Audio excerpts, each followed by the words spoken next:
Grazie soprattutto a chi si occupa di queste cose, in primis il professor Manno, che come voi sapete è il responsabile del progetto Venezie, che è uno dei progetti che il Circolo Veneto ha realizzato l'anno scorso e continua quest'anno.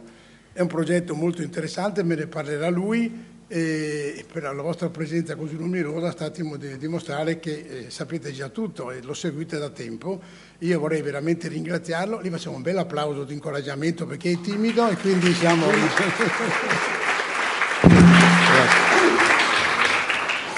Approfitto perché qualcuno mi dice ma non ricevo, Campa, non ricevo le notizie di quando fate le cose eccetera. Per chi non avesse, chi volesse, fuori ci sono dei foglietti, nome, cognomi, numeri e indirizzo mail, in maniera tale che ci consentirete di mandarvi gli inviti nel caso non vi fossero arrivati. E una volta che l'avete compilato, se voi lo portate giù alla libreria Mondadori, che è sempre molto gentile con noi, poi loro ce ne danno. Se vi fidate di noi, volete aggiungere anche il numero di telefono cellulare senza impegno, perché ci consentirebbe di superare alle volte le email, di fare dei messaggini che all'ultimo momento possono essere molto utili. Comunque questo lo trovate fuori, lo prendete a vostra discrezione. Ultima notizia, voi sapete che c'è il premio Mestre di Pittura che è stato aperto, la mostra, e continuerà fino al 15 di ottobre. Molti di voi fanno già parte della giuria popolare, dovrebbero aver ricevuto un link. Se ancora non hanno provveduto a fare la votazione, devono affrettarsi perché il primo di questo mese si chiudono le iscrizioni per le votazioni. All'interno del progetto Premio Mestre di Pittura, che quest'anno è al 7° anno del rinato premio, la cui responsabilità è nelle mani del professor Costantini Cristiano. Manno è per il progetto Venezie, Cristiano Costantini è per il progetto Premio Mestre di Pittura.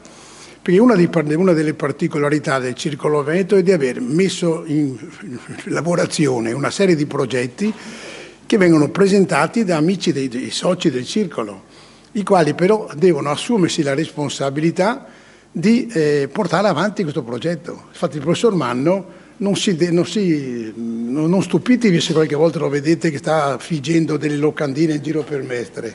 Meriterebbe un altro applauso solo per questo, perché non solo fa la parte culturale, ma porta gli inviti nelle sedi istituzionali, va a farseli timbrare, è un mostro di operatività. Quindi, manifesti di notte? Di manifesti no, di notte, ma di pomeriggio ti ho visto con le locandine. Ecco.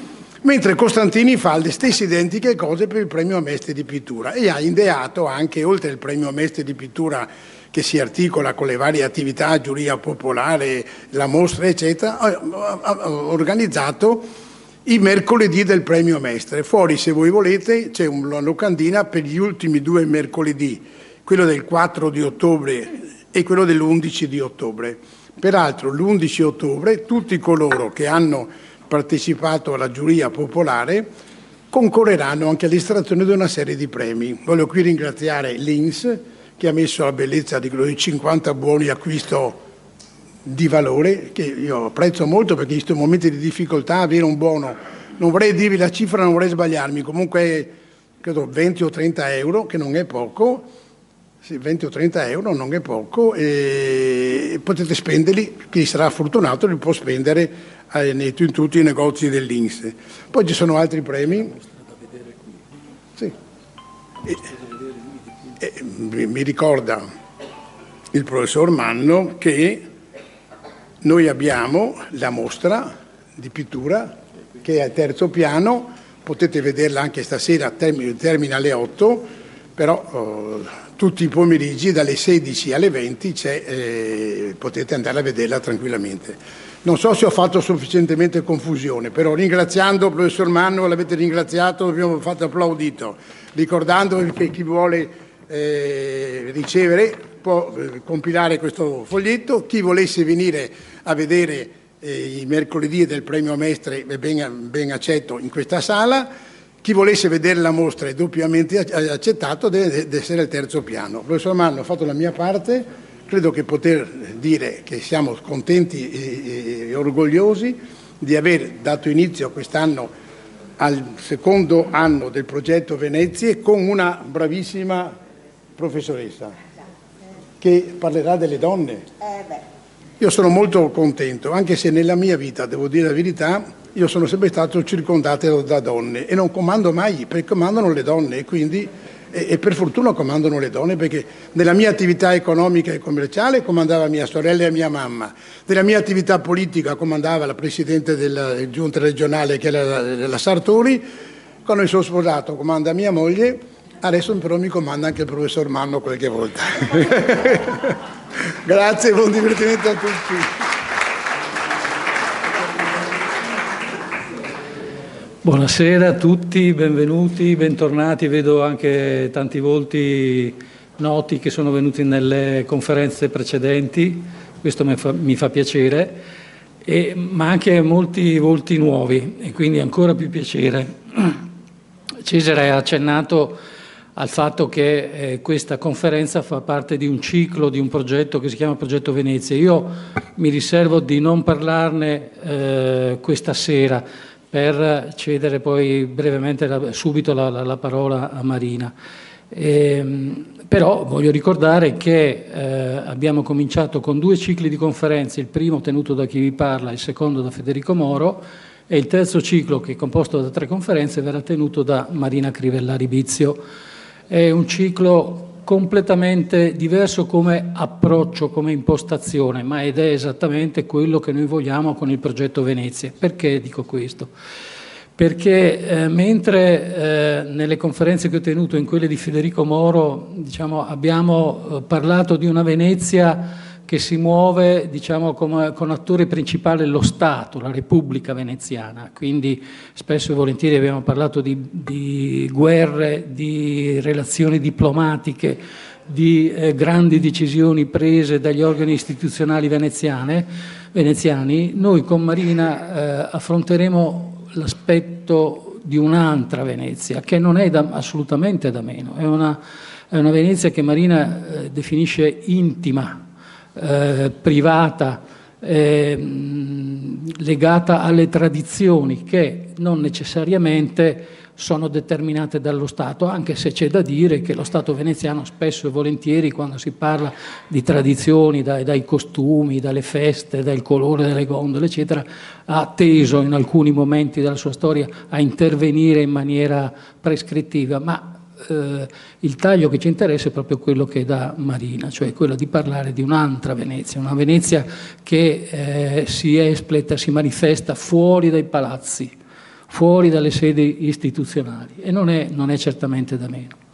E il mio compito stasera è anche quello di presentarvi, sia pure brevemente, appunto Marina Crivellari, che è una studiosa, molti di voi la conosceranno perché lei è presente, è stata attiva ed è attiva anche a Mestre, e sintetizzare il suo lavoro di ricerca e di studio non è facile, però ci sono 2 termini che posso usare per cercare di arrivare a questa sintesi. Possiamo dire che Marina è una studiosa e una ricercatrice colta, ma particolarmente attenta alla divulgazione. Sembrerebbero 2 aspetti, non dico inconciliabili, ma comunque antitetici. Invece non è vero, perché Marina ha saputo intrecciarli molto bene. La sua conoscenza, le sue 1000 conoscenze sulla città di Venezia sono veramente sterminate. Basterebbe dare un'occhiata alla sua lunghissima bibliografia. Marina ha scritto tantissimi articoli per riviste di ogni tipo e ha anche pubblicato libri. La sua bibliografia già ci fa capire questo approccio che lei ha avuto e che ha sempre tenuto nelle sue conferenze, nei suoi studi. Marina ha pubblicato sui campi di Venezia, ha pubblicato sulle tradizioni, sulle feste veneziane, su tanti aspetti della vita quotidiana veneziana, un libro forse poco conosciuto ma molto intrigante che ci parla dell'Eros a Venezia.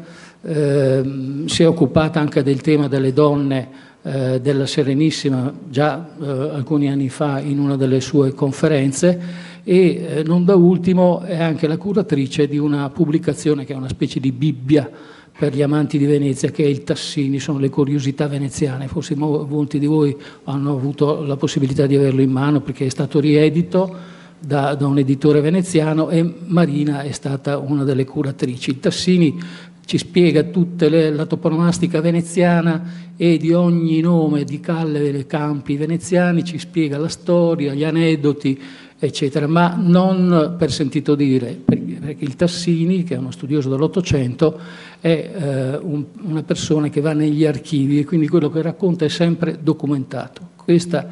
Questo significa essere colti, significa anche lavorare negli archivi, nelle biblioteche, ma il difficile è poi rendere e divulgare questa cultura, queste notizie a volte molto settoriali e particolari. Marina lo fa molto bene, lo dico qui non perché è un'amica eccetera, ma insomma del resto lo testimonia la sua attività, perché ha tenuto tantissime lezioni per il grande pubblico, anche qui a Mestre ma anche in altre città. Innumerevoli sono queste lezioni che lei ha tenuto a Venezia, e tra le tante iniziative di cui si è fatta promotrice ce n'è una che io definirei pionieristica, che è quella, se non sbaglio poi la Marina mi correggi, per gli amici dei musei ha curato la parte didattica, e quindi è stata colei che ha formato decine e decine di guide che poi dopo a loro volta sono andati in giro per i musei veneziani a spiegare tantissimi aspetti della vita quotidiana, ma il quotidiano veneziano non è da meno alla grande politica, alle grandi decisioni di cui noi abbiamo parlato in precedenza. Ecco, questo è ciò che voglio sottolineare, e ringrazio Marina per essere venuta, per averci consentito addirittura di organizzare ben 3 conferenze e anche di averne previste 2 per l'anno prossimo, ma di cui parleremo a suo tempo. Grazie, e direi un applauso per la cosa.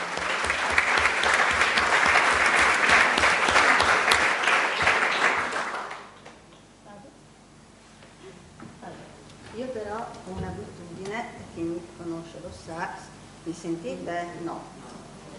Ecco, adesso sì. Perfetto. Allora andiamo di comune accordo. Ditemi solo se mi sentite tutti bene. Perfetto. Allora intanto ringrazio moltissimo dell'ospitalità il dottor Cesare Campa e soprattutto il professore Antonio Amanno, di cui insomma abbiamo una buona amicizia, e lo ringrazio anche della presentazione che ha fatto. Spero di non deludere le sue parole di presentazione, tutto qui. Il mio stile è abbastanza, chi mi conosce lo sa, semplice, ma attraverso la semplicità si può arrivare a una concretezza storica. E quindi iniziamo il discorso di oggi, perché sennò veramente andiamo fuori orario. Quindi si parla di donne.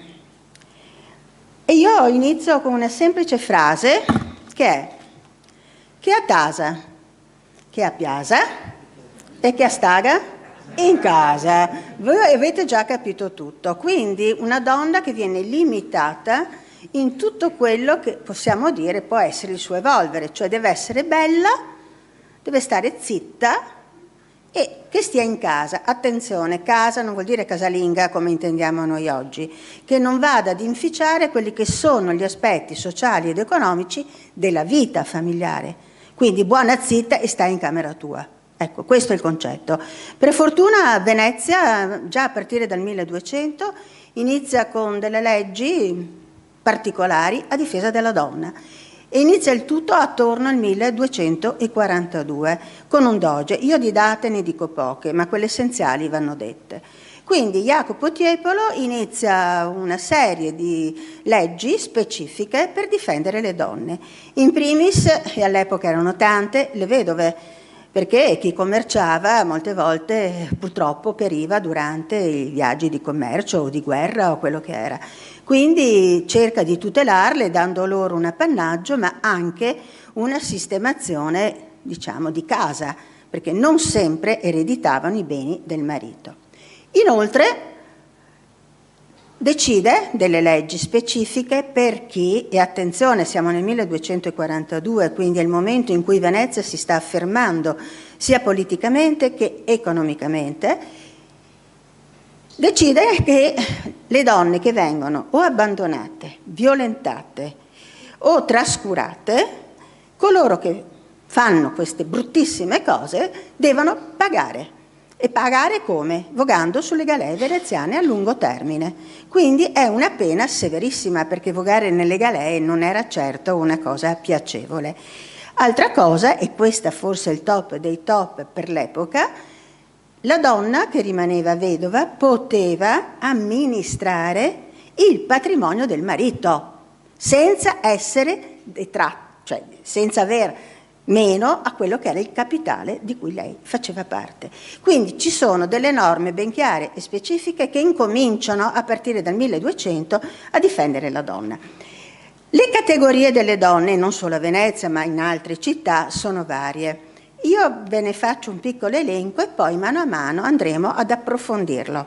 Allora, prima di tutto le popolane, quelle che si rimboccavano le cosiddette maniche per tirare su il menage familiare. Poi ci sono altre categorie, le merettrici, le cortigiane, le monache, le ricche borghesi, ma anche le nobili. E in questo, diciamo, sistema noi incominciamo a conoscerle. Eccola qua. Allora, questo è un disegno tratto da un affresco della Basilica di Aquileia. E qui vedete come erano vestite le prime donne, e dico venetiche, non veneziane. Perché il termine Venezia comparirà ben più tardi di quella che è la storia che vi sto raccontando. Cioè Venezia come termine, Venetia, e poi Serenissima dominante, la troveremo dal 3 al 400, quindi parliamo molto tempo prima. Queste donne vestivano, come vedete, in maniera molto semplice, con quella specie di mantella sulle spalle che dovrebbe ricordarvi un indumento religioso, che era la famosa pianeta o penula, come volete chiamare, dei sacerdoti. Quindi una cosa che copriva le spalle con un buco che si infilava. Inoltre il colore azzurro. L'azzurro è dominante in Venezia perché, stando ad alcuni studi fatti, si trova che probabilmente il termine venetico, Venetia, eccetera, deriva da un termine latino che significa appunto azzurro. Ecco che allora tutto concorda. Ma vi inviterei a guardare la forma che assume sulle spalle di questa donna comune, come viene citata nei documenti. Vedete come si appoggia? Come scende? Vi ricorda qualche altro indumento che non sia un mantello? Forza, coraggio! Lo scialle. Allora, ricordiamo che nell'abbigliamento femminile veneziano, a partire appunto da questa data, quindi nillo tempore, quello che diventa elemento comune a tutte le categorie sociali femminili, a partire dalla popolana alla nobildonna tutt'oggi, è lo scialle. E qui mi permetto di leggervi alcune righe. Lo scialle, che verrà chiamato fasuo, zendà, ninsioetto, tonda e quanto volete, però è bellissima questa poesia di cui vi cito solo pochi versi perché è lunga, ma vi fa capire la bellezza di questo capo femminile che ancora perdura. E il scial non c'è niente, un fiade aneta, un tocco de pesa, orlada franzeta, eppur una grazia così cocoeona se stenta a trovarla indosso una donna. Vado veloce. E il corpo più beo, ben non se indovina, sul sen e se verse, in vita e se pusa, e ga tutti i gusti di quel che se usa. Infatti, più sconta che sea essa, più l'uomo la sente, la cerca, la apprezza, col scial sulle spae, diventa natosa più bea de bea e a sé deiziosa. I cuori la incendia tutti una vogia che vien de basarla, struccarla sta zogia e dirghe, ma guarda, te nasto per mal. Beh, se so insolente, è colpa del scial. Capite la bellezza di queste cose? Sono documentazioni apparentemente banali, ma se voi le assemblerete dopo questo mio incontro, capirete che la storia si può presentare anche attraverso piccole cose. Donne, continuiamo. Penso che questa sia una figura abbastanza che possiate conoscere, la famosa bigolante, cioè colei che portava l'acqua alle case sia dei nobili che dei poveri. I nobili dovevano pagare e invece i poveri la potevano accettare. Quindi quando questo? In periodo di siccità, perché quello che purtroppo viene confuso è che si parla dei famosi pozzi di Venezia. Allora, non sono pozzi, sono cisterne d'acqua. Quindi noi abbiamo una cisterna d'acqua dove evidentemente siamo colpiti dalla parte esterna, che è la vera da pozzo, bella, decorata, stupenda, tutto quello che volete, ma la parte effettiva di utilizzo di quella zona è la cisterna sotterranea, che veniva rifornita attraverso 4 tombini laterali che si chiamano pilelle, per distinguerli da quelli che sono i cosiddetti tombini di scolo, e in veneziano vengono chiamate musine, perché raccoglievano un prodotto prezioso, cioè l'acqua piovana.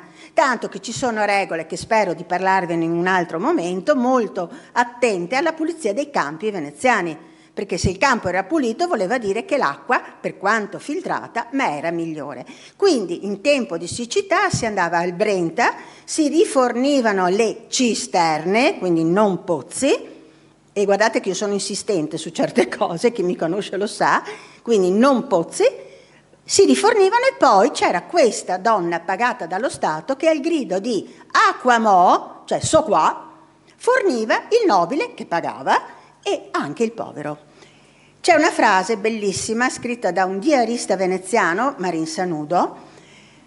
Venezia aveva la mania di far scrivere tutto ciò che accadeva in città, anche le cose più banali, e Marin Sanudo è sempre stato molto attento. Comunque Marin Sanudo dice, ma guardati, stavo in una città sull'acqua e mi tocca pagarmi l'acqua. Chiara, no? Ed esplicita. Altro personaggio curioso, cioè da questa che faceva un servizio sociale, questa invece faceva un servizio, diciamo, più religioso. D'altronde le due entità cosa sono? Sociopolitica e curiale chiesa. Questa è la famosa pinzocchera. Pinzocchera sono vari termini. Comunque una donna che doveva avere un'età superiore ai 40 anni, o nubile o vedova, la quale offriva il suo servizio alla parrocchia, pulendo la chiesa, assistendo le giovani ragazze, insegnando catechesi, e pare che il nome pinzocchera derivi perché? Perché loro ricamavano e confezionavano le cosiddette pazienze. Vi viene in mente nulla? La pazienza, allora, era un'usanza soprattutto dei religiosi, dei devoti della Madonna del Carmelo, ed era iniziata come una specie di grande tunicone che usavano i devoti, cioè i frati della Madonna del Carmelo, per ripararsi finché lavoravano nel giardino, coltivavano l'erbetta, per non sporcare le vesti ufficiali, quindi una specie di grembiulone. Chi era devoto avrebbe dovuto indossare il grembiulone. Vi pare che una donna elegante, che Venezia ha sempre avuto donne eleganti, si metta un grembiulone sotto i bellissimi abiti che aveva? Direi di no. Allora bisogna ridurre il grembiulone. E cosa diventa? Un pezzettino di stoffa che si metteva al collo. E questa perdurerà fino agli inizi del Novecento, quando un Papa Sarto, che poi è stato appena ricordato ultimamente, decide che questa cosa era poco igienica, perché alla fine averla qua e non toglierla mai, ci si lavava così, colà. Ecco allora che decide di sostituire questo pezzettino di stoffa con una medaglietta. Per esperienza vi racconto un piccolo episodio.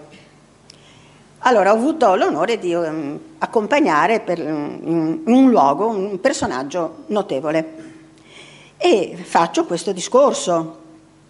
questa persona con molto orgoglio si apre la camicia, uomo, e mi dice: guardi, io non ho la catenina, ho ancora il pezzo di stoffa.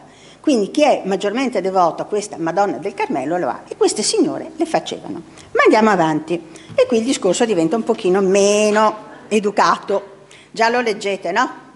Allora, cominciamo con calma. Meretrice è il termine, diciamo, più noto. Deriva dal latino e significa guadagnare. D'altronde la meretrice cosa faceva? Vendeva il proprio corpo e ci guadagnava. Poi c'è un termine, anche questo, insomma, non troppo gradevole, prostituta, sempre dal latino, che significa appunto mettere in vendita. Poi il termine più antipatico, che è quello che vedete, però per fortuna non è di origine latina, ma è di origine di antico francese, ed è puttana, detta pari pari. Per fortuna nel 1400 in Venezia cominciano altre terminologie. Allora queste signore che appunto sfruttavano il loro corpo anche per esigenze familiari vengono chiamate mamole. Avete presente il fiore e la viola mammola? Cosa fa quando c'è un alito di vento? Gira su se stessa.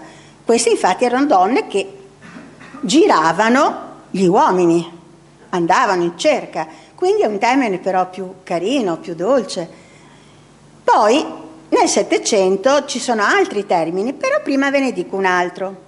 Se voi passate vicino ai Frari c'è una calle che si chiama Calle dei Corli. Secondo voi cosa sono i corli? Qualche proposta? No? Allora ve lo dico io. Corlo è il termine dialettale per indicare l'arcolaio, quello dove si mette la matassa e si fa su il gomitolo.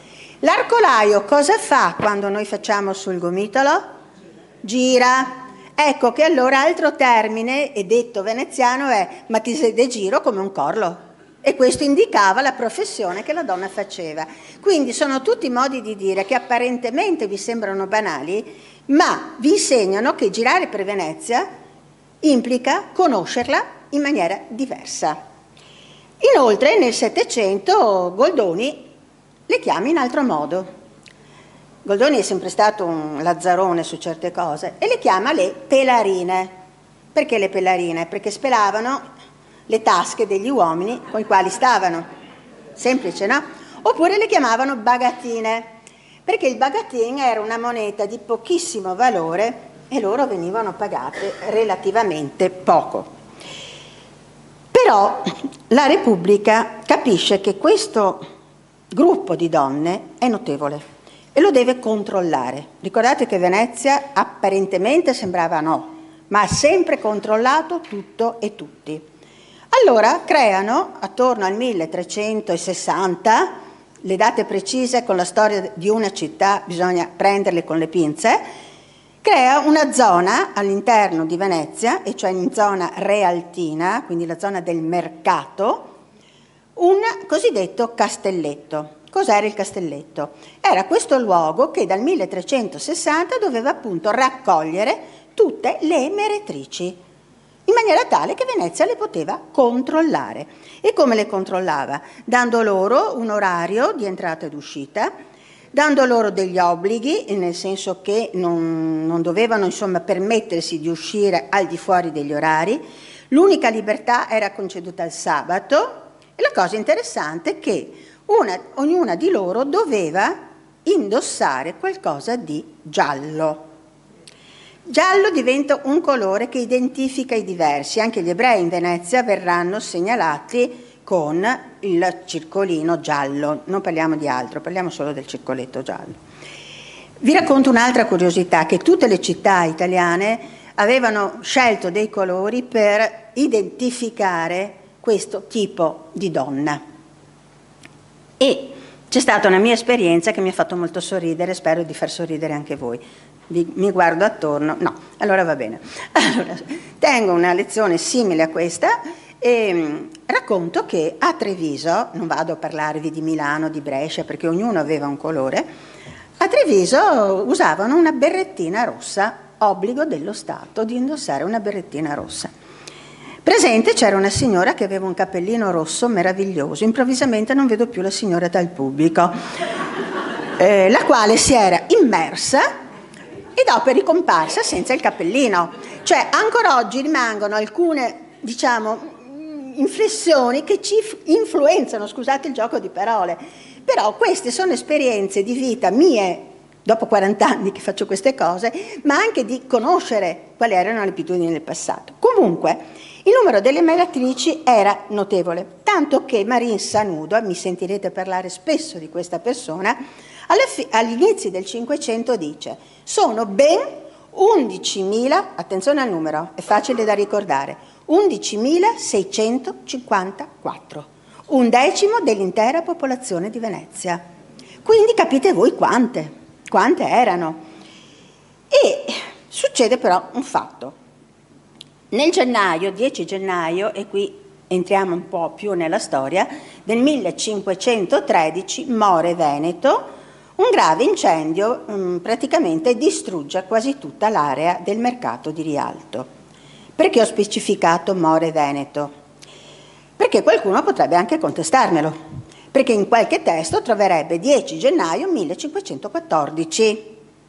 Perché allora ho specificato More Veneto? Perché l'anno veneziano iniziava al 25 di marzo, una data non solo per i veneziani ma anche per i fiorentini, perché era una data simbolica perché sarebbe la nascita di Maria, quindi diciamo sottolineerebbe la purezza e il comportamento delle città che decidono di, virgolette, nascere in questo giorno.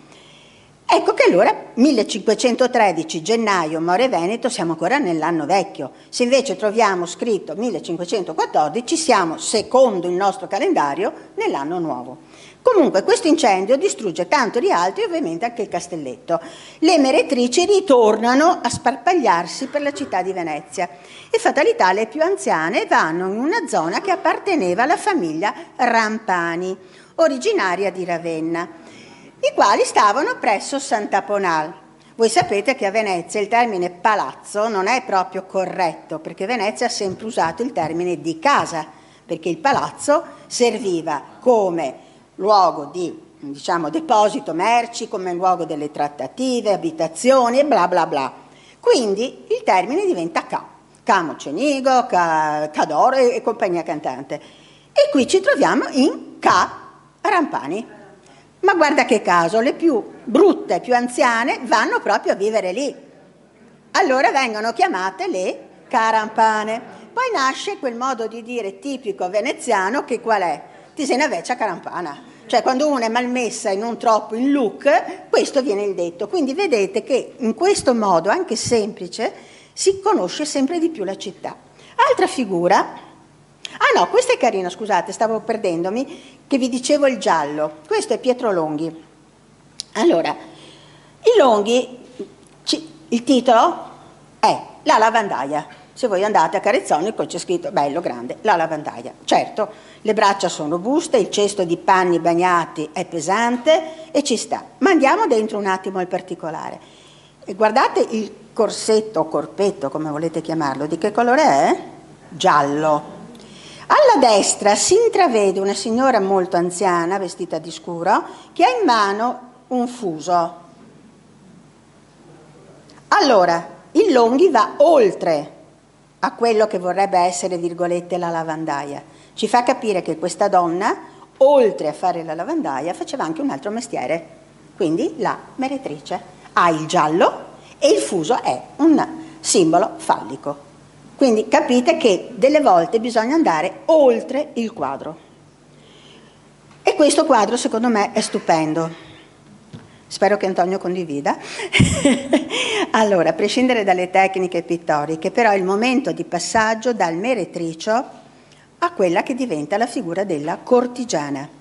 Cioè la meretrice capisce, soprattutto negli inizi del Cinquecento, dopo l'incendio di Rialto, che potrebbe sfruttare non solo il suo corpo, ma anche la sua testa, perché è libera. Non è condizionata da quelle che sono, diciamo, le linee familiari, di appartenenza, eccetera. Lei può fare quello che vuole, non deve rispondere a nessuno. Allora fa lavorare la testa e si cambia. Allora la meretrice cosa fa? Libera, può studiare, può rendersi più elegante, può curare il proprio corpo, e questo dipinto secondo me è molto bello perché ci sta dimostrando il passaggio da meretrice a cortigiana. Il termine cortigiana è semplice, cioè alla fine che cos'è? Colei che è sinonimo di cortesia e di disponibilità. Attenzione, questa persona, questa donna che porta ancora il giallo e in fase meditativa, sta pensando: faccio questo passo? Guardate poi ai piedi di lei, si intravede un mappamondo, si intravedono dei testi, cioè quello che sarà il suo percorso per superare un gradino nella classe sociale, e ci riuscirà. Ecco qui un bellissimo altro dipinto che vi fa vedere la cortigiana. Questo è di Palma il Vecchio. La cortigiana, ovviamente, curandosi, compare più bella, ha dei capelli curati, ha soprattutto il colore, vedete che bella bionda, perché il biondo, diciamocelo onestamente, ha sempre attirato di più dello scuro, poco da fare. E quindi sia le nobildonne e le cortigiane, che alla fine vivono parallelamente, si schiarivano i capelli. Dove? Le famose terrazze sopra i tetti, le cosiddette altane, sono nate proprio per lo scopo che la donna, fuori da sguardi indiscreti, poteva tirar fuori le chiome, metterci tutti i pastrocci, che, lasciatemi il termine, tra cui anche l'urina era fondamentale, per schiarire i capelli. Da qui nasceranno i colori, non so, il rosso tiziano, il biondo veronese e così via. Una donna poi che, come vedete, veste anche molto elegantemente, quindi può permettersi di spendere dei soldi. Non si può. La Repubblica chiaramente riconosce un ruolo a queste donne e permette che facciano un corso o fresco sull'acqua. Allora, i corsi e freschi erano le cosiddette passeggiate sui rii veneziani. Ci tengo a sottolineare che si chiamano rii e non canali, perché c'era quella pubblicità orribile che credo, vista l'età che tutti ricordiate, Messagà asciuga il canale. Ecco, allora, l'errore madornale, perché non è un canale ma un rio. Di canali a Venezia ce ne sono solo 3. Canal Grande, della Giudecca e Canal di Cannaregio. Tutti i percorsi interni d'acqua. Cannaregio. Canale di Cannaregio. Cannaregio, quindi Canal Grande, Giudecca e Cannaregio. Quello è sempre dimenticato, quello di Cannaregio, ma non importa, va bene lo stesso. Comunque, gli permettono appunto di fare un corso, cioè una passeggiata sull'acqua vicino proprio al canale di Cannaregio, e cioè il rio cosiddetto della Sensa, cioè vicino alla Madonna dell'Orto, Campo dei Mori, intanto per darvi dei punti di riferimento. E poi col tempo avranno anche l'onore di andare in Canal della Giudecca, quindi luogo più pubblico, e anche nella prima parte del Canal Grande, quindi non mi pare poco. Ovviamente non si può non ricordare in questo percorso un personaggio femminile che è la famosa Veronica Franco, la cortigiana per eccellenza, ricordata, eccetera. Difatti io non mi soffermo sulle persone più note, voglio arrivare a quelle meno note. Comunque Veronica Franco, di famiglia di ricca borghesia, ha una vita inizialmente monotona, cioè si sposa, però questa vita non le piace, la madre la sollecita a cambiarla e diventa una delle cortigiane più riconosciute in quel di Venezia. E c'è un elenco delle cortigiane che dice: Veronica Franco a Santa Maria Formosa, Piesa Somare, Scudi Do. Si capisce? Allora, Veronica Franco, che abita a Santa Maria Formosa, ha come mezzana la signora che aveva il fuso che vi ho mostrato sul dipinto del Longhi, la madre. Scudi 2, non valeva niente. Perché? La cortigiana valeva con l'esperienza che accumulava nella sua vita, e cioè con i suoi studi, le sue capacità di intrattenere l'uomo, non solo sessualmente, ma per la sua capacità di conoscenza. L'uomo aveva bisogno, visto che la moglie molte volte non aveva il permesso di studiare, ma all'uomo piaceva essere ascoltato e trovare una corrispondenza, e la cortigiana era in grado di farlo. Ecco perché Veronica incomincia a essere una donna molto seguita, scrive, ha contatti anche con il principe di Francia, Enrico III, era molto amica del Tintoretto, quindi un personaggio non da poco. Infatti questo è un ritratto che il Tintoretto ha fatto di lei, che purtroppo è molto lontano da noi, è in Massachusetts, immaginate voi se più lontano di così. Ma continuiamo. Altro personaggio, ed è quello al quale io pongo maggiore attenzione, è questa signora di ricca borghesia, quindi attenzione, non vuol dire nobile, ma persona abbiente, ma non col titolo di nobile, ed è una dal doppio nome e cognome, Modesta da Pozzo o Pozzo, e poi Moderata Fonte. Allora, questa signora nasce nel giorno 15 giugno. Per Venezia era una data importantissima. Il 15 giugno, se voi andate a guardare nel calendario, nelle rubriche, viene dedicato a San Vito e Modesto. Allora il padre, che voleva dimostrare il proprio amor patrio, la chiama Modesta. Il cognome era da Pozzo, quindi Modesta da Pozzo. La ragazza però purtroppo non ha una vita fortunata come l'inizio. Infatti muoiono i genitori di peste, quindi lei rimane orfana, viene un po' sballottata tra il parentame, perché essendo di ricca borghesia i soldi potevano far comodo, però alla fine, per fortuna, la nonna materna la prende in casa. E c'è la fortuna di avere, come vedete difendo le donne, ma anche difendo gli uomini, il nonno e lo zio capiscono che questa ragazza ha delle doti particolari e cercano di aiutarla, la invitano a scrivere. E lei scriverà il primo suo poemetto, chiamiamolo tale, che è il Floridoro, che vedremo poi chi saranno i protagonisti. E ha solo 26 anni, è un successo enorme. Viene paragonata addirittura a Torquato Tasso e a Ludovico Ariosto, cioè non è poco per una donna dell'epoca, siamo nel 500. E lei si fa coraggio, dice, porca miseria, ce l'ho fatta. A me sto Modesta da Pozzo, non piace mica tanto, cambio nome. Allora da Modesta, per non essere proprio troppo sfacciata, si mette il nome di Moderata. Invece che Pozzo, cioè Pozzo ve l'ho appena spiegato prima, era sotto, no? Lei dice no, andiamo alla fonte, cioè parto dall'alto e non vado giù a terra. Ecco che nasce la nuova personalità, e cioè Moderata da Fonte. Tra i vari, ha fatto tante cose, è inutile che ve le elenchi troppo, però alla fine si decide di fare la vita normale, cioè si sposa, ha dei figli e abbandona questa sua dote letteraria. Dopo il terzo figlio però decide di dire anche no, insomma, voglio riprovare a scrivere, e scrive quello che è il suo capolavoro. Beh, questa è lei, eccolo qua. Questo è il cosiddetto testo Merito delle donne. È un testo considerato, e spero che il pubblico femminile lo apprezzi, e anche il maschile, considerato il primo documento femminista, siamo nel 1588, per l'uguaglianza, leggo quello che è stato scritto ai tempi, tra i sessi e per la difesa dei diritti delle donne. Quindi rimane veramente qualcosa di eccezionale. In breve, che cos'è questo testo? È un colloquio tra 7 donne all'interno di un giardino di una bellissima casa veneziana sul Canal Grande. 7 donne che rappresentano categorie femminili diverse, quindi abbiamo la vedova allegra, abbiamo la vedova invece un po', insomma, poco simpatica, poi c'è la figlia, giovane, ingenua, poi ci sono 3 donne sposate di varie età, poi c'è la coordinatrice del tutto che è una di cultura nubile.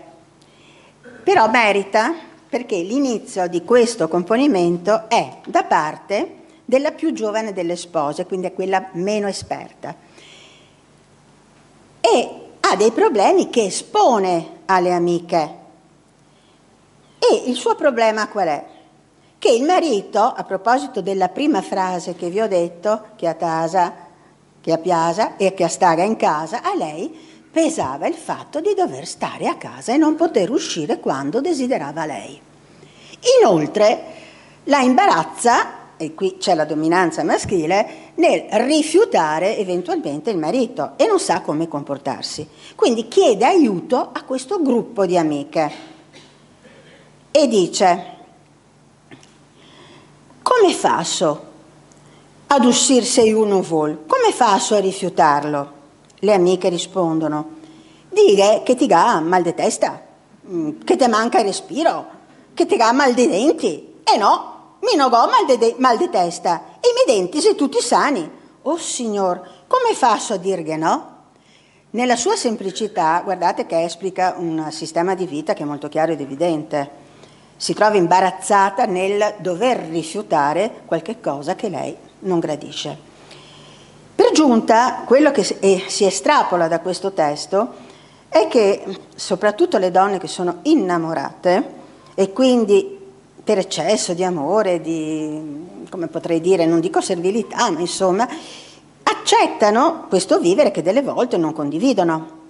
Tanto che la sposa, quella di mezza età, dice, e questo è molto interessante, gli uomini, senza offesa per gli uomini presenti, gli uomini conoscono il passivo del verbo amare, ma non l'attivo, che è proprio di noi donne, perché noi amiamo ed essi sono amati. Guardate che è il sunto di un manifesto, se vogliamo, che risale esattamente alla fine del Cinquecento. Non è da poco.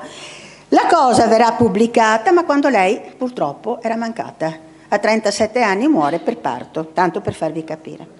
Altra donna che si affermerà grazie ai familiari, questa è la Marietta o la Tintoretta, cioè la figlia del famoso pittore. Il padre la stramava, anche se nata da una relazione esterna dal matrimonio, sarà colei che la seguirà dappertutto, anche con fantasiose leggende, ma comunque Marietta è sempre stato nel cuore del maestro. Lei stessa diventerà pittrice, anzi era anche veramente brava, questo è un suo autoritratto, sapeva la musica, conosceva, sapeva intrattenersi, ma anche lei per una serie di vicissitudini morirà giovane, questa a 38 anni, come capite non avevano una lunga vita. Che donne, ma c'erano anche le monache, le quali ovviamente erano, cioè, poche convinte di andare in convento, la maggioranza costrette dalla famiglia. Tanto che nascono anche delle piccole canzonette, tra le quali ve ne leggo una, di quelle che si ribellavano. Mia madre vuol che vada a Munissea per sparagnar la dote a mia sorella. E mi, per obbedirla, mamma mia, tagio i capei e Munissea sia. La prima notte che go dormio in sea, go sentio il mio amore a spasimar. Vago da basso per aprire la porta, ma a madre badessa se n'è accorta. E a me dice: oh, Munissea fia, gasto a febbre o sei innamorata? Quindi voi capite come queste donne si trovavano condizionate così. E ce n'è una, l'Arcangela Tarabotti, di cui ho avuto il piacere di seguire la tesi di laurea di una, diciamo, mia così, allieva virgolette, è una donna che si è ribellata appunto all'imposizione del padre. A 11 anni l'ha obbligata ad andare nel convento di Sant'Anna e questo lei non lo accetta. E scrive appunto quello che viene, cioè lo intitola lei L'inferno monacale, dove appunto dimostra la sua rabbia e il suo dolore. Poi scriverà anche La semplicità ingannata, accusando appunto i padri che obbligano queste donne a una vita che non vorrebbero. Quindi diciamo è un discorso di libero arbitrio. I suoi lavori saranno pubblicati, ma dopo la sua morte, messi però all'indice dalla Chiesa, e finché era in vita il cardinale, che era di origine un patriarca veneziano, Federico Corner, le impone di cambiare i testi dei suoi 2, diciamo, scritti. Quindi l'inferno monacale cosa diventa? Il paradiso monacale. Poi l'altra, la semplicità ingannata, diventano lettere familiari, lettere tranquille col papà. Ecco, per farvi capire quali erano le situazioni. Ma andiamo via veloci perché dobbiamo, se no, foro. Osservatela. Questo è un dipinto di Rosalba Carriera che si trova a Carezzonico ed è di una cantante, Faustina Bordoni Asse. Attenzione ai particolari, porta gli orecchini e ha una collana girocollo di perle che però non le gira attorno al collo, è appoggiata sulla spalla. Perché? Allora, gli orecchini e la collana girocollo erano solamente permessi, fino a una certa data che poi vi dirò, alle cortigiane, non alle nobildonne. Quindi lei vuol dimostrare che lei è una nobildonna, anche se di umili origini, perché era in un ospizio agli incurabili alle zattere, lei grazie alla sua voce, i famosi cori delle putte, ottiene chiaramente dei vantaggi. Quindi ha come maestro addirittura Benedetto Marcello, avrà appunto quello che diventerà suo marito, Asse, girerà l'Europa, ben riconosciuta non solo per i suoi meriti canori ma anche per altre doti, però tutti e due rientrano in Venezia, muoiono a Venezia e sono sepolti nella chiesa di San Marcuolo a Venezia. Quindi capite che sono piccole curiosità femminili. Ma cambiamo genere e guardiamo queste donne che invece questi appartengono alla nobiltà. Finora abbiamo parlato dal ceto basso al ceto medio e ricco borghese. Adesso siamo alla nobiltà. Chi è questa donna? È Caterina Corner. Allora, la famiglia Corner aveva grandi interessi a Cipro. Cipro faceva comodo ai veneziani e chiaramente lei viene sfruttata. Come viene sfruttata? Semplicemente facendo un matrimonio. Lo zio Andrea, che aveva stabile dimora a Cipro ai veneziani interessava per lo zucchero, per la seta, ma soprattutto anche per il vino, la famosa comandaria. Tanto che, vi ricordate il detto, no? E va, el vien come il vin de Cipro, perché era un vino dolciastro, quindi se ne bevevi un po' di più ti dava la testa. Comunque, Caterina alla fine viene un po', virgolette, sacrificata perché la Repubblica Veneziana potesse avere un dominio ancora maggiore sull'isola di Cipro. Il matrimonio viene praticamente combinato dallo zio Andrea, lei 14enne viene promessa al re di Cipro, cioè a Giovanni di Lusignano. Però sto Giovanni accetta la cosa, ma non concretizza. Cioè passano gli anni e sto qua non si decide, nonostante un bel anello che avesse mandato, eccetera, ma non decide a mandare il contratto di nozze. Allora i Corner cosa fanno? Siccome il caro Giovanni da Lusignano era molto indebitato e i Corner potevano coprire i suoi debiti, dicono o ce la sposi o non ti copriamo i debiti. Alla fine Caterina Corner verrà inviata a Cipro e si sposerà con Giovanni. Apparentemente la coppia pare andare anche abbastanza d'accordo, ma le cose si evolvono in maniera non certo gradevole. Muore Giovanni in un incidente di caccia, chiamiamolo incidente, non lo sappiamo, e lei era incinta, perde il bambino, chiaramente si trova sola e i 3 figli naturali del re Giovanni cominciano a tormentarla. Venezia chiaramente, visti i debiti che Cipro aveva con Venezia, cosa fa? Dice calmi tutti, Caterina stai lì, e prendono tutta la famiglia Lusignano e la mandano in quel di Padova. Problema risolto apparentemente, ma Caterina è una spendacciona e questo ai veneziani non comodava, perché a loro andava bene ma non che spendesse quelle che erano alla fine le cifre appartenenti alla Repubblica. Mandano i genitori ma non riescono a convincerla di smettere questo spendio, diciamo, e purtroppo arriva il fratello Giorgio che le comunica che deve abdicare. Quindi nel 1489 abbandona Cipro e, accolta trionfalmente dal doge Agostino Barbarigo, entrerà in Venezia, come potete vedere qui, come se fosse appunto una regina, per quanto detronizzata, andrà ad Asolo, si godrà la vita. Ma il peregrinare di Caterina è stato incredibile. Allora pensate, Venezia, Cipro, Cipro, Venezia, Venezia, Asolo.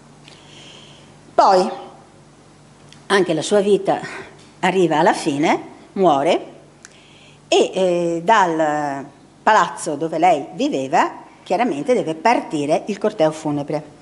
Il palazzo, che oggi noi chiamiamo Ca Corner della Regina, ma non è quello dove lei è nata, vissuta in parrocchia vicino a San Cassiano, dove è stata anche battezzata. È un palazzo del 1700. E l'ultimo erede, che è stato un sacerdote, un certo, guardate il caso, Cattarino, non avendo eredi, cosa fa? regala questo palazzo settecentesco, quindi non quello dove è nata lei, alla Santa Sede. La Santa Sede vede delle spese enormi per il mantenimento e dice anche no. Quindi lo regala ai fratelli Cavanis, che all'epoca avevano appena aperto quella scuola per i figli delle persone meno abbienti. Poi diventa comunale, quindi Monte di Pietà, poi passerà alla Biennale, archivio della Biennale delle Arti Contemporanee, adesso è Fondazione Prada. Tanto per farvi capire l'escurso. Ma torniamo un attimo a Caterina, perché è interessante la sua fine. Alla fine sta poveretta che ha già girovagato a sufficienza, si fa il funerale, si parte da San Cassiano, dove appunto lei abitava, e bisognava però raggiungere i Santissimi Apostoli, perché in quella chiesa la famiglia aveva creato una piccola cappella personale. È luglio, un temporale improvviso. Tutti scappano e mollano, scusate, la bara della povera Caterina in mezzo alla pescheria. Per fortuna è un temporale estivo, quindi la cosa si risolve velocemente e lei finalmente raggiungerà la chiesa dei Santi Apostoli. Da lì però la famiglia Corner decide di avere un altro monumento, una chiesa altrettanto rilevante, e cioè in San Salvador. E Caterina verrà trasferita da Santi Apostoli a San Salvador. Finalmente ha finito di girare e finalmente la Repubblica le riconosce un titolo di figlia della Repubblica. Sono poche le donne che hanno avuto questo titolo. Lei è questa, totalmente diversa. Questa è Bianca Cappello. Bianca è stata una birichina. Allora, viveva a Santa Ponal, papà nobile, mamma muore, papà si risposa, lei odia la matrigna e quindi si dedica a una vita un po' così diversa. Fatalità, vicino a casa sta un impiegato di del Banco Salviati che si trovava in quel di Rialto. I due si intrallazzano, lei rimane incinta, ha 15 anni, sapeva che la sua fine sarebbe stata quella in convento, preferisce dire no, me ne scappo via. E quindi con questo personaggio va in quel di Firenze, da dove lui era originario. Il padre ovviamente si sente offeso, si sente preso in giro e quindi cosa fa? Chiede alla Repubblica di fare un bando dove sia proibito sia alla figlia che al, virgolette, compagno di rientrare in Venezia. Addirittura propone una taglia sui due. Tutto silenzio. Bianca va a Firenze, partorisce una bambina, il matrimonio non va bene perché sperava che la famiglia fosse più abbiente, non le comoda troppo questo tipo di vita e incomincia a intrallazzarsi un po' nel mondo fiorentino e qui conosce quello che diventerà il Granduca di Toscana, cioè Francesco I de' Medici. I due cominciano ad avere una relazione, guardate che caso, il marito di lei e la moglie di lui, Giovanna d'Austria, muoiono, ma guarda che caso, c'è da farsi qualche domanda, comunque i due sono finalmente liberi e si sposano. È un matrimonio felice e Venezia però deve calarsi, perché quando lei si sposa, Francesco I de' Medici è già diventato Granduca di Toscana, quindi lei è la Granduchessa. E visti anche i rapporti non facili tra Venezia e Firenze, Venezia deve accettare che, bene o male, una figlia della Repubblica è diventata Granduchessa di Toscana, tanto che mandano 70 cavalieri, mandano moltissimi cavalli, insomma una cosa eccezionale. Ma ai fiorentini lei era antipatica. Perché? Perché era un po' ipocrita, nel senso lei aveva avuto delle gravidanze esteriche, poi ha fatto passare per suo e del marito, che eccoli qua, un bambino che invece era di una cameriera, pur di dimostrare che lei era in grado di continuare la stirpe. Quindi i fiorentini, quando fu nominata Granduchessa di Toscana, la cosa non la gradirono. E allora seguiva il corteo queste 3 righe che vi leggo, e cioè il Granduca di Toscana ha sposato una, fate la rima e ci arrivate, ma gentildonna veneziana. I due hanno un buon rapporto, stanno bene, però evidentemente qualcosa non funziona perché muoiono presto assieme tutti e due. Inizialmente si pensò di avvelenamento da parte soprattutto del fratello maggiore che era un sacerdote di Francesco, ma perché anche queste sono cose interessanti, rispolverando, cioè riprendendo le ossa, almeno di lui, perché di lei purtroppo non si ha più nulla, facendo le prove col carbonio C14, è saltato fuori che probabilmente sono morti di malaria e non per avvelenamento, ma l'avvelenamento ci stava in un intrigo di questa natura.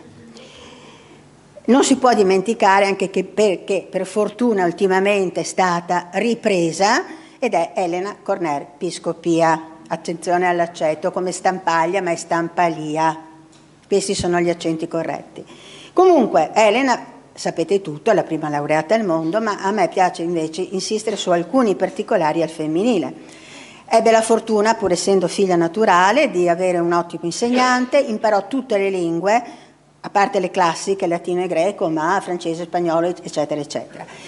Molte scienze astronomiche e di varia natura, quindi è una donna di capacità intellettuali notevoli. Il padre la appoggia e alla fine arriva a chiedere, attraverso il parroco di San Luca che la seguiva, la laurea in teologia, la quale però viene rifiutata con queste parole da parte del rettore di Padova.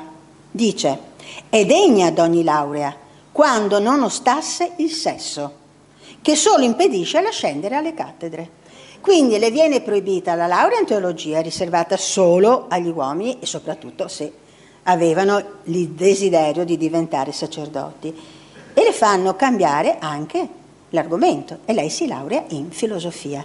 Per giunta non le permettono però l'insegnamento, essendo donna. E quindi alla fine lei sarà presente a una discussione di laurea. Si ammala, non vi dico quello che ha perché è un elenco lungo così, la madre popolana la segue a Padova, l'aiuta, ma purtroppo muore anche lei, 38 anni. Capite l'età in cui morivano queste donne? Molto giovani. Questa invece è una che si è proprio divertita ed è Marina Querini Benzon. È la protagonista, ve la ricordate la canzone La biondina in gondoletta? Ecco, allora, lei è una donna che si sente molto libera, molto sicura, di ovviamente nobilissime origini, sposa sto Benzon con palazzo sul Canal Grande, ma si diverte e crea una delle prime realtà della storia, soprattutto settecentesca, delle donne veneziane, i cosiddetti salotti o conversazioni, dove le donne appunto si trovavano, e non solo donne, ma anche uomini di certa levatura culturale, a chiacchierare. E dico chiacchierare. Cioè non che dopo nascessero delle relazioni è un'altra cosa, ma l'incontro era puramente culturale. Lei crea questo, diciamo, salotto, ovviamente tra gli ospiti chi c'è? C'è quello che ha scritto La biondina in gondoletta, e cioè il Lamberti. Vi leggo solo una frase scritta da Lamberti, cioè l'autore della canzone, e come però Marina risponde. Perché, oh Dio, dice Lamberti, che bei cose, che go fatto, che godito, mai, mai più tanto beato sarò. Almen proprio de no. Lei risponde, canta infame le bravure che ti ga dito, che ti ga fatto, però conta finalmente come senza alcun costrutto ti se resta muso asciutto, perché mi so desmontata dai a gondola. Quindi questa è la soluzione finale. Altro personaggio, siamo alla fine, che viene purtroppo non molto ricordata, è Pisana Corner Mocenigo. Pisana, moglie appunto di un Mocenigo che poi diventerà doge, è una donna di eccezionale cultura, ma molto chiusa in se stessa. Tanto che uno storico francese così di lei dice: una donna saggia e dotta. In lei risplendevano la magnanimità, la religione e la scienza. Si dilettava sommamente di astronomiche osservazioni e di tutta attenzione e di tutte le parti della storia naturale, in particolare dell'anatomia e della delicatezza degli organi femminili. I suoi appunti furono presi in considerazione dall'esimio Giambattista Morgagni. Io non so se ancora oggi, però all'università bisognava fare storia della medicina sul testo del Morgagni, quindi capite che è un riconoscimento non da poco ad una donna. Siamo verso la fine. Altro salotto culturale, questa è quella di Giustina Renier Michiel, che conosce un po' la storia veneziana, è stata protagonista non solo per il suo salotto, la sua vita, le origini, ovviamente il nome lo dice, Renier Michiel, quindi sono nomi di alte famiglie della nobiltà veneziana, ma è colei che ha scritto uno dei testi fondamentali per conoscere Venezia, e cioè l'origine delle feste veneziane. Donna quindi di grande intelligenza e di grande capacità, non di bellezza ovviamente, mentre questa era bellissima. Questa qui è Isabella Teotocchi Albrizzi, donna stupenda che ha saputo sfruttare bene le sue bellezze, crea anche lei un salotto, e vi faccio capire la differenza dei vari salotti. Allora, pensate alla Reniera, alla Giustina, semplice, modesta, con le 2 figlie vicine, che scrive le feste. Questa invece si diverte parecchio, tanto che uno studioso, che è il Malamani, dice: quando lascio il salotto di Giustina, Michele, ho imparato ad amare Venezia. Magnifico. Quando lascio però il salotto di Albrizzi, ho imparato ad amare Isabella. Vi fa capire le differenze delle cose. Comunque, tutte donne che hanno scritto, perché anche Isabella Teotocchi Albrizzi ha scritto parecchio. Altra donna, e qui c'è un piccolo assunto, questa è Rosalba Carriera. Allora, di modeste origini, riuscirà, grazie ai suoi piccoli lavori, che erano praticamente i coperchi, quindi miniature delle tabacchiere, si afferma nel mondo dell'arte. Le sarà sempre vicina quella che voi vedete nell'autoritratto che lei si fa, che tiene in mano, ed è la sorella Nenetta, Giovanna. Avrà un successo enorme, abiterà in quel palazzetto, che guardando la foto c'è la Guggenheim, che voi riconoscete, alla destra quel piccolo palazzetto dove lei abitava con la sorella Nenetta. Le 2 chiaramente si aiutavano moltissimo. Nenetta muore e, nonostante i grandi successi di carriera di Rosalba, dovuti soprattutto alla sua precisione e alla tecnica che aveva imparato ad usare, che non è da poco, e cioè il cosiddetto pastello. Cioè si dovevano usare come dei gessetti, diciamo, di pasta morbida, dove lei tracciava quello che intendeva eseguire e poi con i polpastrelli doveva fare le sagome, come questo autoritratto che voi vedete, anche l'altro dove è anziana. Ma una volta che io facevo questa cosa, cioè che lei faceva questa cosa, dopo non poteva correggerla, come un po' l'affresco, è una tecnica che è simile. Quindi ecco che bisognava essere molto abili, per questo verrà chiamata in molte corti europee, ma quando muore Nenetta lei va in piena depressione, ma depressione forte, per giunta gli occhi, fin da quando era appunto ragazzina, abituata alle miniature, cominciano a abbandonarla. Pensate che si fa sottoporre a un intervento di catarata all'epoca. La cosa chiaramente non dà buoni risultati e lei va in una depressione folle che appunto la porta, come la vedete, alla follia. Cioè lei alla fine è praticamente andata, scusatemi il termine. È la penultima. Vi pregherei di osservarla perché è una donna di un certo livello. Cecilia Guardi, attenzione ai cognomi, Guardi e Tiepolo. Quindi è la sorella di Francesco Guardi e la moglie del grandissimo Tiepolo. Col Tiepolo ha 9 figli. Il Tiepolo però, chiaramente, avendo varie modelli, in primis una certa Cristina, guarda Antonio, una certa Cristina che era la figlia di un gondoliere.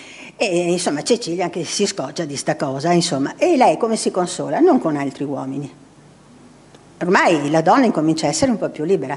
Va a giocare al casinò dell'epoca, e cioè al ridotto odierno Hotel Monaco Grand Canal. Quindi si vendica dal punto di vista economico nei confronti del marito. Vi chiedo solo una sciocchezza. Quanti anni date a questa donna? Questo è un ritratto che ha fatto il figlio, Lorenzo, uno dei 2 che seguiranno la carriera del papà, quando la mamma aveva, secondo voi? Guardate com'è elegante, com'è bella, una conciatura. Media, 70, 60, 55. Quindi voi capite che nonostante star bene, eccetera, all'epoca si invecchiava prima, diciamocela chiara. E siamo all'ultima immagine. E anche qui guardatela bene. Questa è la cosiddetta Dama, non ha nome né cognome, viene chiamata Dama. È un'opera di Alessandro Longhi, figlio del più famoso Pietro Falca Longhi. la quale bisogna guardare i particolari per capirne il valore. Allora, ci guarda. È una donna che ci mostra il suo sguardo, che affronta quello che sarà il futuro. E ce lo fa capire, guardate in alto, ha il tricorno e sopra il tricorno cosa c'è? La famosa bauta, la maschera bianca. Quindi lei non ha bisogno di nascondersi, lei può sollevare la maschera e guardare consapevolmente il mondo che le sta attorno. Ma nel contempo lo sguardo non è sorridente, è un po' meditativo se vogliamo.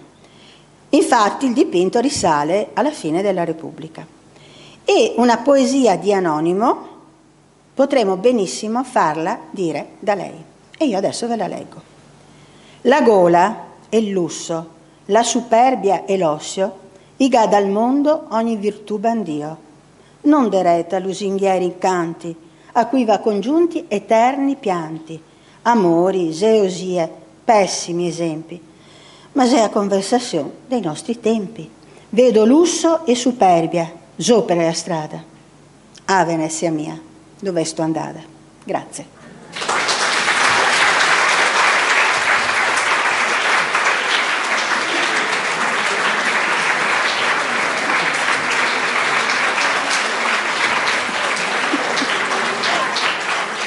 Mi è piaciuta? Vedo. Grazie.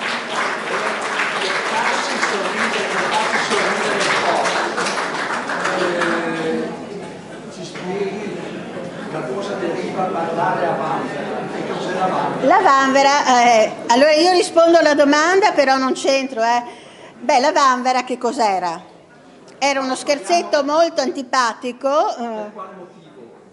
Per l'area vanvera, perché mi permetta, era una cosa che veniva infilata in un certo punto del nostro corpo, nel posteriore, e dove veniva spinta dell'aria. Era uno scherzo che si faceva per lo più ai, diciamo, laureati degli vari atenei, quindi rischiavano anche di andare all'altro mondo. Quindi parlare a vanvera vuol dire parlare al vento, perché alla fine che cos'era la vanvera? Un mezzo per mettere aria all'interno di un corpo.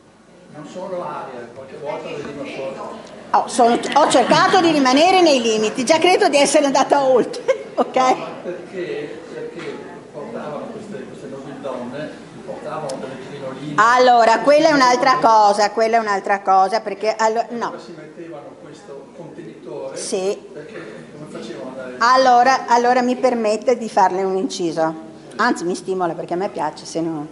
Allora, le donne non avevano questo problema. Perché? Perché nei palazzi intanto portavano poca biancheria femminile e quindi nonostante le crine, erano libere. E nei palazzi c'era sempre il cosiddetto garçon pipì, che era l'uomo, un cameriere con vasetto. La comoda nasce da questo, cioè dove si teneva comodino il vasetto da notte, e questo personaggio con un gran mantello, tabarro se vogliamo, passava durante gli incontri, le feste, eccetera, per i bisogni, virgolette, corporali dei presenti, dove le donne potevano, sotto le belle trine, usufruire del vasetto, quindi non tanto della vanvera. Altre domande sono disponibili, però ho visto che è tardi e non vorrei che dopo Antonio mi desse No, le botte. possiamo restare, anzi siamo contenti che il pubblico rimanga, e se avete delle domande, però la prego un attimo di non monopolizzare troppo. Se c'è qualcun altro che vuol fare domande siamo contenti, così la Marina risponde. Se sono in grado, sì, se no sì, senz'altro. Io non ho problemi. Non vedo mani alzate. Anche curiosità. Come? Il prossimo appuntamento, allora noi terremo, nel progetto Venezia, terremo una conferenza al mese ed è il giovedì, quindi il prossimo fine giovedì di ottobre, il 26, è vero? Dovrebbe essere il 26. Allora comunque per sapere queste date, come ci diceva prima il nostro Presidente Campa, se voi lasciate la vostra email noi vi avvisiamo, comunque poi metteremo degli avvisi nel sito del Circolo Veneto, quindi se voi cercate Circolo Veneto troverete tutti gli avvisi delle conferenze del progetto Venezia e delle altre conferenze. e poi tra ottobre e novembre presenteremo il programma dell'anno prossimo, ma adesso non voglio anticipare troppo. Mi permetto solo un attimo, visto che forse ce l'ho. Ecco, se qualcuno è interessato ad approfondire gli argomenti che oggi ho trattato, c'è questo bellissimo testo che è stato mio docente di Giovanni Scarabello, Meretrices, poi Libertinaggio e da donne in Venezia, altri personaggi, La regina di Cipro, donne veneziane, delle amiche praticamente, della Tiziana Plebani, eccetera, e poi però consiglio come lettura vacanziera oppure anche durante così, il periodo natalizio, come regalo, questi due libri. Mi permetto perché li ho letti, li ho trovati deliziosi, perché parlano di donne, e sa, Il palazzo delle donne e Le disobbedienti. Sono tutti e due di una lettura molto facile, divertente, ma profonda, cioè non cavolata. Grazie ancora Marina per i consigli e grazie, buonasera, arrivederci. Chieda al direttore e al manager perché sennò io non posso rispondere. Prego. A Padova c'è una via Veronica Franco. Sì, ma ci sono tante cose che non conosciamo e bisognerebbe conoscerle di più. Spero di avermi invogliato.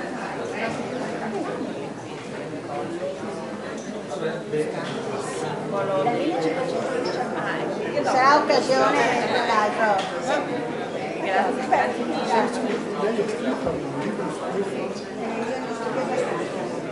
Allora, su questo c'è